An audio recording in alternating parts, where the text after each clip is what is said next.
You're listening to WeAreSTS, a podcast from the Department of Science and Technology Studies at University College London.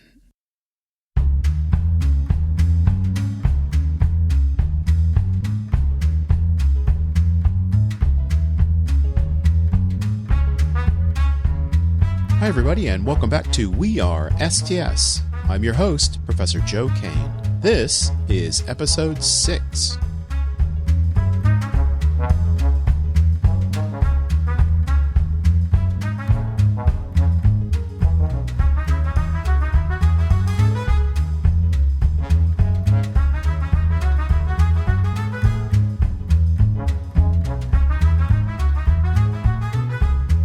STS makes a huge contribution to science policy and science communication, and today we have a great example.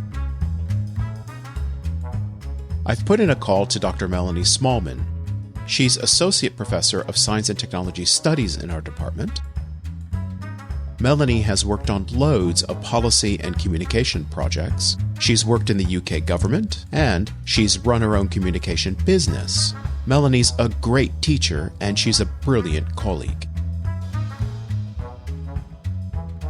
We're going to talk about a research project Melanie did recently about how there's a difference between the way politicians and the public talk about the promise of innovation. That difference is key to explaining big differences in expectation. There's a link to her work in the show notes.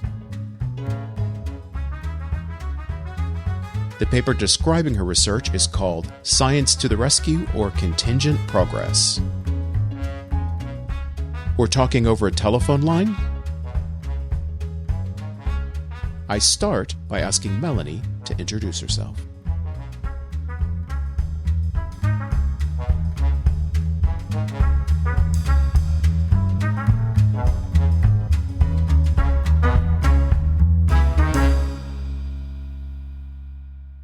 Well, hello, I'm Melanie Smallman, and I am an Associate Professor in Science and Technology Studies in the department. What's your background, Melanie? How did you come to be an STS? I took the scenic route to working in academia. So I spent the first part of my career, so probably 15 or so years, working in science communication and science policy. So I had a company called ThinkLab, and we did lots of various projects that were around sort of supporting organisations in science, places like the Wellcome Trust, the Royal Society, doing science writing, producing magazines for them and things like that. But I also then spent 7 or so years within the UK's Department of Environment, so DEFRA, working for the chief scientist there, supporting him on communications and policy work around science advice in government. If any of the listeners have an idea of a university academic as this sort of inside an ivory tower kind of person, this does not describe you, does it? No. I mean, I've always thought that the things that we study now, that I now study as an academic, are relevant to practice. And so the best practice, both from policy and communications, draws on academic insight. But I'm not particularly interested as an academic in doing that kind of work that's going to go in a book and sit on a shelf somewhere. I really want to answer questions from the real world and make a difference. So, Melanie, I asked you to come in to talk about one particular paper that's getting a lot of attention. The paper is called Science to the Rescue or Contingent Progress. I wonder if you could just take a couple of minutes and tell us what that paper says, and then we'll talk about why you wrote it and what the big picture is. So what did it really say? So very briefly, it looks at public discussions of science and compares it to policy and expert discussions of science. And what I found is that when experts, so scientists and policymakers, talk about science, they have this imaginary, which I've called science to the rescue, this idea that science functions by solving problems. So if we have a problem in the world like climate change or an aging population, science will come to our rescue and fix it. if in doing that, we discover that there's unfortunate side effects or negative consequences of the science or the technology, in this imaginary, those are seen as separate to the science and technology and kind of unfortunate side effects that can be dealt with separately and elsewhere. So this idea that you can have the great science and manage away all of the downsides is this idea of science to the rescue, which is right at the heart of most science policymaking. In contrast, I wish I had an equally snappy title, but in contrast, when I looked at discussions amongst the public, so ordinary citizens, they didn't share that simple science to the rescue view. They actually had a more sophisticated view of science and understood that the benefits and the risks were different sides of the same coin. So they didn't believe that you could have this great science or the great technology and manage away the downsides. They understood that you have to live with the consequences, that these downsides are just the other side of the benefit coin. And if you want the technology or the science, you have to learn to live with the consequences. And those are subtle but really, really important differences in how ordinary citizens and experts think and talk about science. We're recording this in February 2021, and the COVID pandemic is well in its third phase in the UK. We've got lockdown. We've got a vaccine rollout program right now. And I guess I wonder, vaccines sound like a really good example of what you were talking about, where the technical experts and the policymakers are looking at for science to the rescue. Let's get the vaccine rollout. And then the public is responding, vaccine, maybe, maybe not. Maybe that's a good thing. Maybe it isn't. Does that fit the model that you're talking about? The vaccines is the one example where science probably is coming to our rescue. But all along the way of COVID, science hasn't come to our rescue apart from with the vaccine. So the idea of a contact tracing app has just not worked because it's been too complex, because the downsides haven't been able to be managed away. But I think when it comes to the vaccine, I think you might be right about this difference in opinion. And I think one of the things that I found when talking to policymakers was that because this idea of science to the rescue was so strongly embedded in their thought, when they heard the public talking through some of the downsides, and really the discussion was very much, can we live with these downsides in order to live with the technology? In the studies I was looking at, what the experts were hearing was opposition to the technology. So for example, on GM, where people were talking through some really important concerns, the experts came back and said, we can manage those away. That's not something you need to worry about.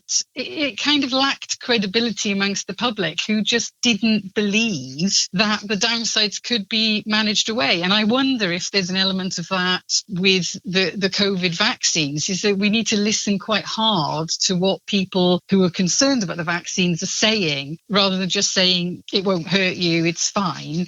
They may be other concerns going on there that are leading to the reluctance. And I think in the last couple of weeks, we've seen both political leaders and social leaders brought out and deployed to help convince the public that vaccine programs are a good idea. And particularly in some subsets of the population in the United Kingdom, where resistance is not the right word. I think reluctance to vaccines might be the right way. But I think this gets to the essence of your analysis here, that for the scientists, the policymakers, and the politicians, more science is better. Why would you worry about it? Just take it. Whereas in the public, it's more complicated than that, right? I mean, that's the biggest point. Exactly. And I mean, there's this great long history of physical demonstrations. We've seen lots and lots of photographs and films of celebrities having their COVID jab, which, I can't stop thinking of that historic picture of John Gummer during the BSE crisis trying to feed the hamburger to his daughter to reassure the public that beef was safe. So there's this weirdly long history of kind of embodying the technology yourself in order to demonstrate its safety. And sometimes it's not the safety that people are worrying about, it's something else. I suppose we could walk away from this paper saying, okay, so Melanie shows us that people are talking past each other. But I think you've got a deeper kind of analysis with the idea of the imaginaries. Do you want to say something about that? The imaginaries is drawing on work which Sheila Jasnov in Harvard has been developing, and this idea that when we make decisions about science and technology, so when funders decide where to put money and what kind of science to fund. They actually are making decisions about the kind of future or the kind of world they're going to build with those technologies. And these imaginaries, which are held collectively, are the kind of driver, or the way, to me, they're revealing what those futures are, but they're kind of underpinning these decisions. So short-term decisions are being made, but underpinned by these imaginaries of the kind of world we can build with science, which is taking us in a particular future. And I think it's really important to unearth these imaginaries so that we can talk about them, so that we can discuss whether these are indeed the kind of futures that we want for our planet. And because as long as they remain inside people's heads and unspoken, then we can't actually discuss them. The thing I really like about your analysis is not only that people have different visions of the future, but they have different visions of the future when they talk about different subjects. So when they talk about, say, biotechnology, they tend to emphasize certain parts of the future. And then when they talk about new technologies, they think about different parts of the future. And you really parse that apart in a really elegant way. Yeah, well, thank you. That was kind of what I thought was interesting about the research I was doing, is that other people had looked at individual case studies. So there'd been a lot of work looking at attitudes to GM or nanotechnology. But it seemed to me that on one hand, we can't say that there's one attitude to science. There'd been a lot of work previously looking at case studies. So lots of work looking at public attitudes towards GM foods or nanoscience, for instance. And a view was emerging that there wasn't an attitude to science, that people's attitudes towards science or technology depended on the specific nature of those science and technology. But I kind of wondered, well, what happens if you look at them collectively? Do they pattern? Because it seemed to make sense that there wasn't an overarching view of science, but I did wonder if there were sort of groups or types of science and technology that had, whether public attitudes towards technologies patterned in particular ways. And so for this paper, instead of looking at individual case studies, I used a computational big data approach to look across large scale discussions in 10 years. So I mixed all of the science topics together and asked the computer to statistically tell me, are there patterns? And sure enough, there were patterns. And what came out of it is that the way that people talk about biomedical science is different to how they talk about environmental science, is different to how they talk about particularly developmental science, so things which involve embryology. And ideas around what's acceptable to do change depending on which area of science or technology we're talking about. So when it comes to any sort of environmental technology, the idea of Mother Nature and systems and balance comes in. So people don't want science to upset that balance. And this idea that if you upset the balance, nature will fight back and take revenge in some way is very, very strong when people are talking about environmental science. On the other hand, when they're talking about kind of embryo research like stem cells, or there's been a lot of debate about 10 years ago about the possibility of animal-human hybrids you could create. In those cases, the idea of nature being quite a firm line that you shouldn't cross. So either something is natural or not, and you should not be creating unnatural things, was quite a strong theme in the public discussions. And what was particularly interesting in that one is that instead of there being some sort of fight back, that nature will fight back, it was just, you should not do it because it's a moral line that has been crossed and it's just a line that we should not cross. So the consequences seemed to be far more serious, not because something would happen, but because it was just beyond the pale. The real implication, I think, of your analysis is that if you're a policymaker, you have to be really aware as you're moving from one issue to the next, that people are caring about quite different things. Exactly. And one of the things that I hoped out of the paper is that it would help us think about, first of all, predicting how people are going to respond to some new technologies, because historically that's always been a difficult thing and public responses have taken people by surprise, taken policymakers by surprise. So one thought is that if we can have these patterns or types, we could begin, as you say, to think about what aspects need to be taken most care of and how do we respond to these concerns, perhaps perhaps in advance of them even being raised. I mean, one of the questions for me now is really interesting, that I think is really interesting, is sort of healthcare technology. So are they seen as healthcare things or technology things? So how do the public perceive these? So, how would we begin to predict what responses are? Are they going to be dealt with more like drugs or pharmaceutical products, or more like technological things like robots and self-driving cars? It's kind of an interesting question that I don't know the answer to yet. Oh, fantastic. It's an area for more research. That's a really great idea. Yes. Yeah. I mean, you've certainly heard a lot of people comment about this paper. What's been the general reaction to it? In general, people have said, "Oh, yeah, that makes sense. That's what we've been seeing as well," which is very nice. So I kind of feel like I may have tapped into something which people were seeing but hadn't quite articulated. And I think part of the reason why I was able to see that and other people had experienced it was because I wasn't taking this case study approach. So other people would have seen it on a case study basis, but by taking this broad brush overview, I was able to pull it together in some way. So people, I think, have been very responsive and found it a useful concept to think about. Now, Melanie, you use this paper in teaching, and one of the modules you teach in STS is a module called Science in Government. I wanted to ask you about that module itself and how you help students understand the life of a science policy person. Can you say something about that module, and then we can talk about the life of a science policy person? Yeah, so the Science in Government module is a pretty exciting module, I think. The aim of it is to talk about how science is used in government. So it's not a science policy module in the sense of how do we regulate science. It's more about how is evidence used in policymaking. And in developing it, I tried to draw on, as well as the academic literature, my own experience working in a policy setting for the chief scientists in DEFRA. But also, we were very lucky to have on secondment a member of staff from the House of Commons Science and Technology Select Committee. And they worked with me to develop the module and to develop the assignments within that module so that the students get quite a hands-on, it's supposed to be a kind of insider's view of how it works on the ground within government. And so the assessments are things like you have to produce an evaluation of the ministers. And one of the things when we're not in a global pandemic, we go and have a tour of the Houses of Parliament.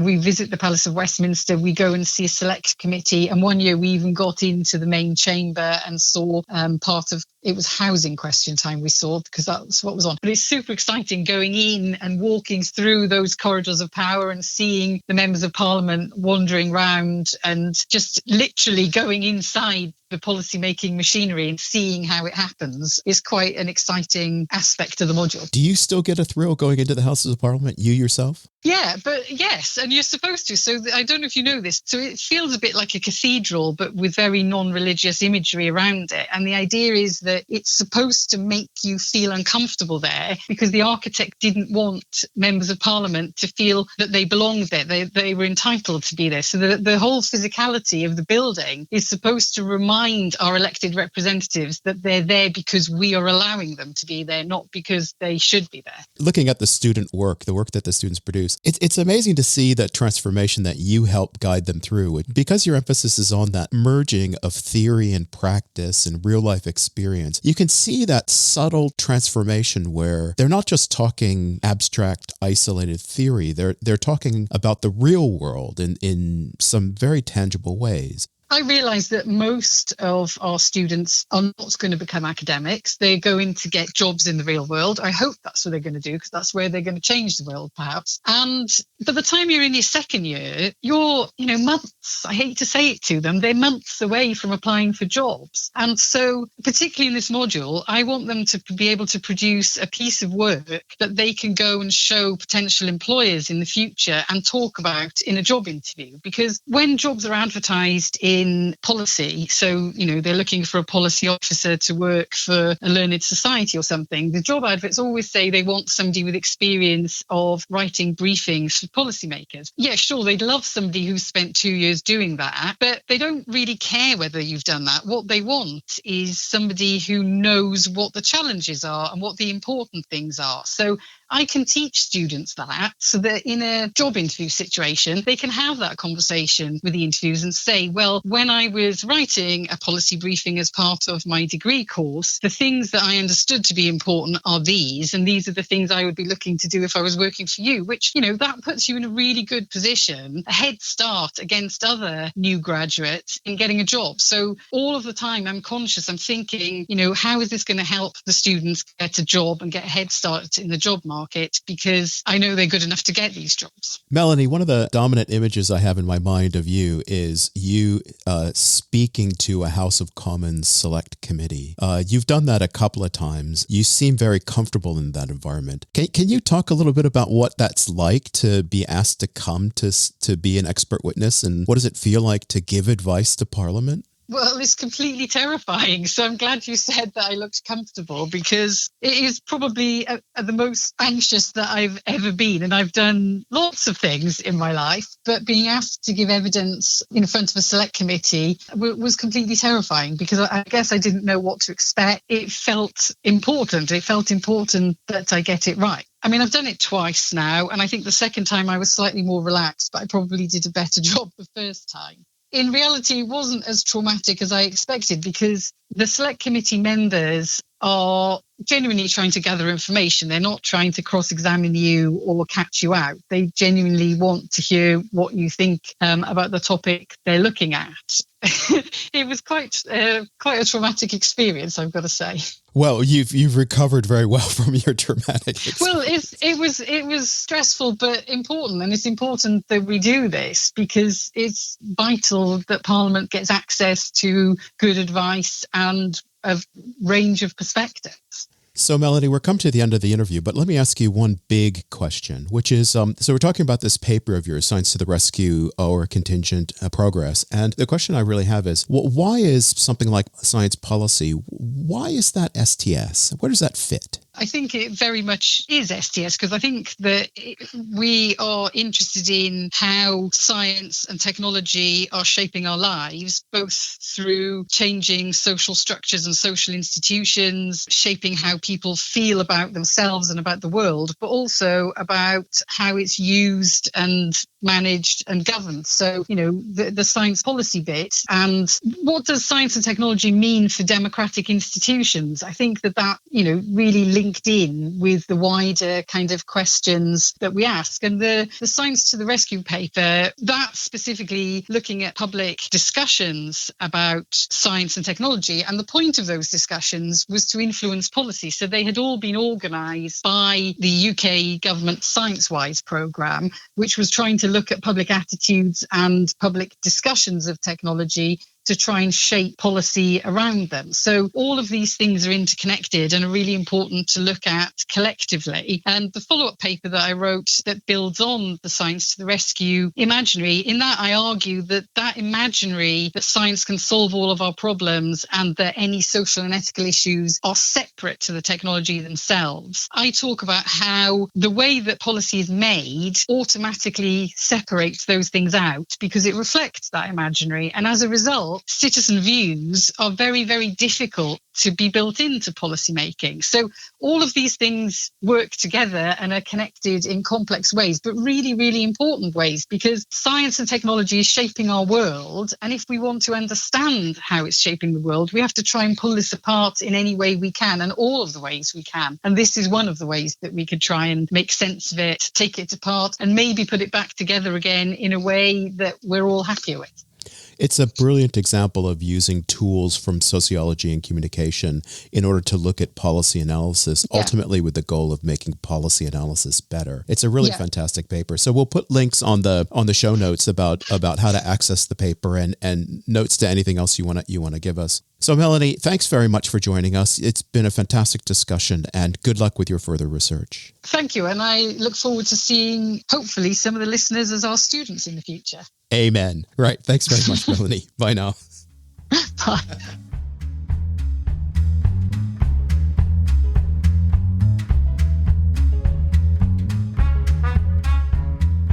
Well, that's our episode for today. Thanks to Melanie Smallman for the chat.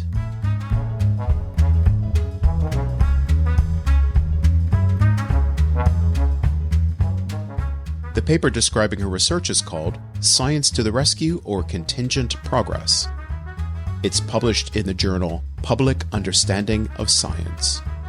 I've put a link in the show notes for you to follow up.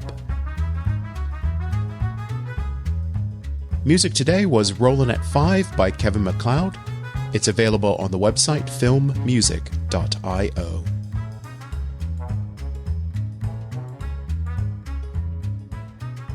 WeAreSTS is a production of the Department of Science and Technology Studies at University College London. If you're thinking about studying science policy, science communication, or any of the other degrees we offer, just get in touch. We have lots of options. We'll have another episode here soon. Don't forget to subscribe to our podcast so you don't miss out. Finally, you can find out more about the show, tell us what you think, and explore more about the courses we offer in the Department of Science and Technology Studies just by visiting our website. Here's the address, so write it down. It's ucl.ac.uk/STS/podcast. Well, that's it for today. We'll meet here again soon. Till then, everybody, I'm Professor Joe Kane. Thanks for listening.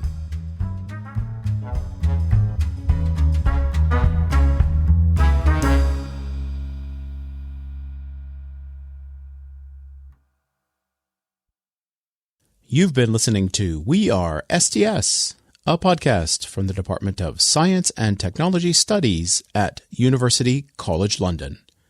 Follow us online at ucl.ac.uk/STS/podcast.